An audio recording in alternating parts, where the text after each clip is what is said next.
hello friends स्वागतम জানাইছো technical video আসামৰ নতুন এটা ভিডিও লৈ फ्रेंड्स আজিৰ ভিডিওত মই আলোচনা কৰিম কেনেকৈ আপোনাৰ মোবাইলত ডিলিট হোৱা ফটো পুনৰ ডাউনলোড কৰিব পাৰিব फ्रेंड्स বলক আমি ভিডিওটো আৰম্ভ কৰো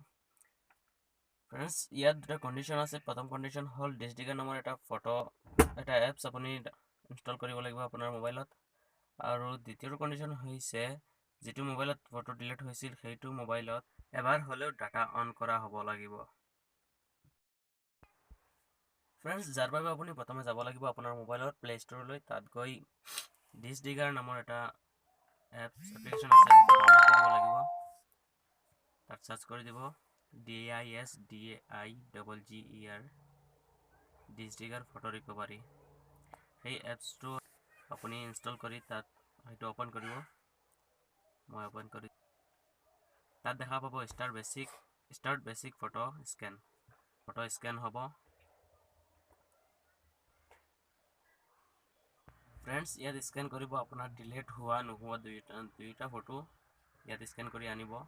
তাত আপুনিতো জানিবই আপোনাৰ কোনটো ফটো ডিলিট হৈছিল সেইটো আপুনি ইয়া বাকসত টিক মাৰ্ক লগাই তলত দিয়া আছে ৰিকভাৰ তাত ক্লিক কৰি দিব তেতিয়া আপোনাৰ ফটোটো ৰিকভাৰ হৈ যাব এয়া মই ক্লিক কৰি save the file two custom দেখাই আছে তাত দি দিব তলত দেখি আছে সিলেক্ট কিক 540 তাত ক্লিক কৰি এয়া হৈ গল মোৰ one file saved successfully দেখাই আছে হৈ গল মোৰ ফটো ৰিকভাৰী তো फ्रेंड्स আজিৰ ভিডিওটো যদি ভাল লাগে তেনেহলে লাইক কৰিব শেয়াৰ কৰিব আৰু আমাৰ চেনেলটো সাবস্ক্ৰাইব কৰিবলৈ নাপাহৰিব ধন্যবাদ সাবস্ক্ৰাইব কৰক টেকনিক্যাল ভিডিও আসাম চেনেলক আৰু দবাই দিয়ক এই বেল আইকনক